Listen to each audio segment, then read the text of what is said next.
आज हम सब ये जान चुके हैं कि कोविड-19 नाम का वायरस हमारे वायुमंडल में फैल चुका है। ये हवा के माध्यम से हमारे घर घर में पहुंच गया है और हमारे घर वालों को संक्रमित कर रहा है, और तो और बच्चों को, बड़ों को, बूढ़ों को, किसी को नहीं छोड़ रहा है। तो ऐसे में एकमात्र उपाय जो अभी हमें इस संकट में मुक्ति दिला सकता है, शीघ्र अतिशीघ्र इसके प्रकोप से, इसके त्राहिमाम से हमें बचा सकता है, वो है वायुमंडल की, वातावरण की शुद्धि। और उसको हम कैसे पूरा करेंगे, कैसे काम करेंगे, पूरा बताता हूँ। सौभाग्य से मैंने शास्त्रों को, आयुर्वेद को पढ़ा है, चरक को पढ़ा है। जनपद ध्वंस नाम से पूरा पेंडेमिक के बारे में अध्याय है कि अगर संक्रमित करने वाला विषाणु है, जीवाणु है, जो वायुमंडल में फैल जाता है, हवा में फैल जाता है, तो कैसे उसका खात्मा किया जाए। तो हमारे शास्त्रों में मंत्र चिकित्सा, हवन चिकित्सा और धूम चिकित्सा तथा यज्ञ के माध्यम से वायुमंडल को शुद्ध करने का नियम है।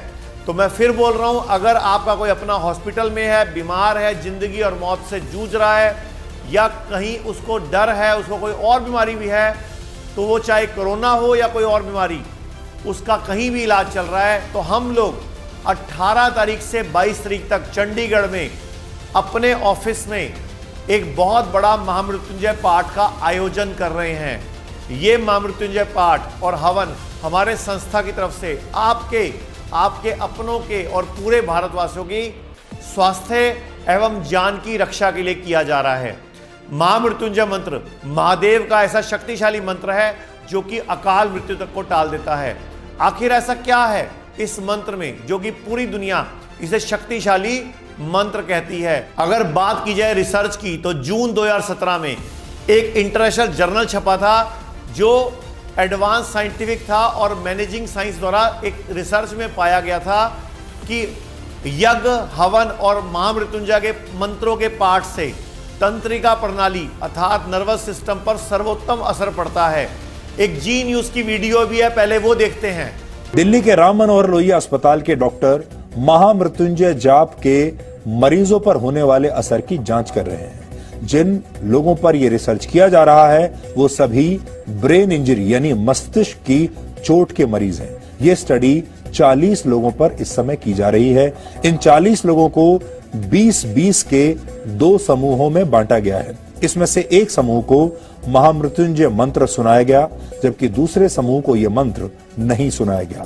जिन मरीजों के लिए महामृत्युंजय मंत्र का जाप किया गया उनमें से कई मरीज कोमा में थे। हालांकि इस रिसर्च का तरीका थोड़ा अलग है, क्योंकि मंत्र पढ़ने का काम अस्पताल में नहीं बल्कि अस्पताल से 13 किलोमीटर दूर संस्कृत विद्यापीठ में किया जा रहा है। इसे समझाने के लिए हम आपको अस्पताल की कुछ तस्वीरें आज दिखाएंगे।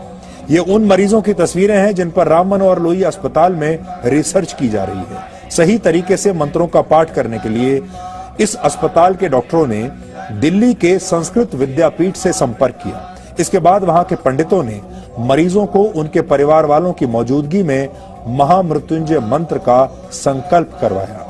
डॉक्टरों और मंत्रोच्चार करने वाले आचार्यों का कहना है कि मंत्रों की शक्ति से 20 में से 18 मरीजों को बचा लिया गया, जबकि जिन मरीजों के लिए मंत्रों का पाठ नहीं हुआ उन मरीजों में कोई सुधार नहीं दिखा। एक और रिसर्च में पाया गया कि मस्तिष्क में मौजूद कोशिकाएं एवं शरीर में मौजूद कोशिकाओं को मंत्रों के उच्चारण से उत्पन्न होने वाली फ्रीक्वेंसी यानी कि वाइब्रेशन किस किस तरह प्रभावित करती है, और मंत्रों के उच्चारण से कोशिकाओं के लेवल पर जो कंपन होता है उससे शरीर में हीलिंग की शक्ति बढ़ती है। और रिसर्च में यह भी बताया गया कि मंत्रों के उच्चारण से शरीर की कोशिकाओं में नाइट्रिक ऑक्साइड का संचरण भी बढ़ता है। और ये ऋग्वेद के 7वें अध्याय और अथर्ववेद के 14वें अध्याय में भी वर्णित है कि महामृत्युंजय मंत्र की 2 लाइनें इतनी असरदार हैं कि इस मंत्र का जाप करने वाले या किसी का संकल्प लेकर जो उसकी तरफ से मंत्र पढ़ता है तो भी अकाल मृत्यु को टाला जा सकता है। और इस मंत्र के पाठ से मनचाहा वरदान, मनचाही जिंदगी प्राप्त होती है। तो जैसे जी न्यूज ने वीडियो में बताया कि 13 किलोमीटर दूर बैठ के एक विश्वविद्यालय में एम्स के अंदर पेशेंट का इलाज किया गया, उसी तरह हमारे संस्थान में पंडित बैठेंगे, आपके नाम का संकल्प लेंगे, पाठ करेंगे और आप घर बैठे ही अपने रिश्तेदारों की, अपने जानने वालों की, अपने किसी की जान बचाएंगे। ऐसे ही फ्रांस के ट्रेले नामक वैज्ञानिक ने अपने रिसर्च में पाया कि भारत में सदियों से किए जाने वाले हवन तथा उसमें इस्तेमाल की जाने वाली आम की लकड़ी जब हवन की प्रक्रिया में जलाई जाती है तो उस हवन अग्नि से उठने वाले धुएं में फॉर्मल्डिहाइड नाम की गैस उत्पन्न होती है, जो वातावरण में मौजूद खतरनाक वायरस एवं बैक्टीरिया को खत्म करती है। और गुड़ को जलाने पर भी इसी गैस की उत्पत्ति होती है। त्वटिक नाम के वैज्ञानिक ने भी अपनी रिसर्च में पाया कि यदि आधे घंटे हवन में बैठा जाए तो उससे जो उत्पन्न मेडिकल स्मोक है वो व्यक्ति के शरीर में जब इनहेल होता है तो परिणाम स्वरूप टाइफाइड और टीबी जैसे खतरनाक रोग उत्पन्न करने वाले जीवाणु भी मर जाते हैं और शरीर शुद्ध हो जाता है। इसीलिए हवन की महत्ता को देखते हुए राष्ट्रीय वनस्पति अनुसंधान संस्थान लखनऊ के वैज्ञानिकों ने भी रिसर्च की। उन्होंने आयुर्वेद के ग्रंथों में लिखी हवन की सामग्री को एकत्रित किया और उसे जलाया और पाया कि विषाणु का नाश होता है।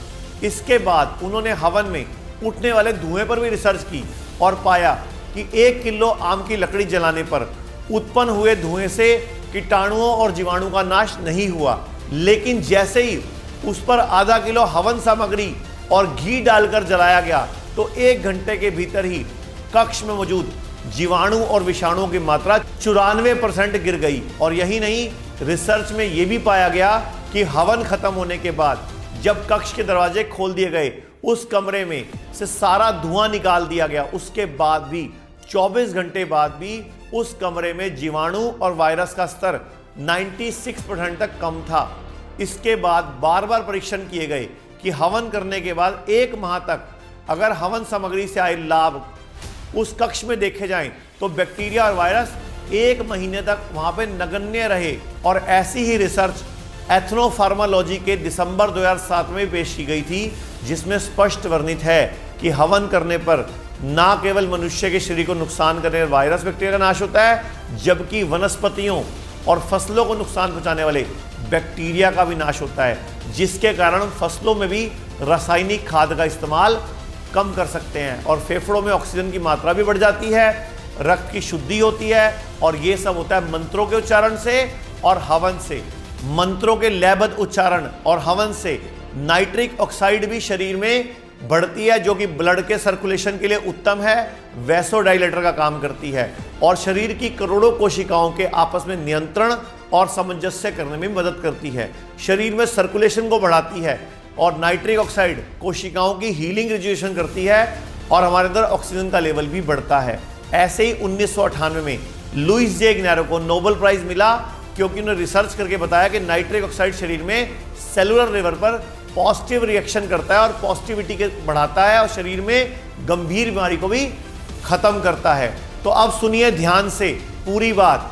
हम अपनी संस्था के माध्यम से पूरे भारतवर्ष के लोगों की स्वास्थ्य रक्षा के लिए, जान की रक्षा के लिए 5 दिन का महामृत्युंजय जाप एवं हवन का आयोजन कर रहे हैं। इसके लिए आपको अपने का नाम, पूरा नंबर, एड्रेस और अपना गोत्र लिखवाना है, जिससे कि हमारे पंडित 18 तारीख को सुबह आपको सामूहिक संकल्प दिलाएंगे और आपके नाम का पाठ हमारे यहां किया जाएगा और आपका मरीज चाहे कहीं भी भर्ती हो या वो घर पर हो। तो स्क्रीन पर नंबर चल रहा है, नंबर पर कॉल करें, अपना एड्रेस लिखवाएं।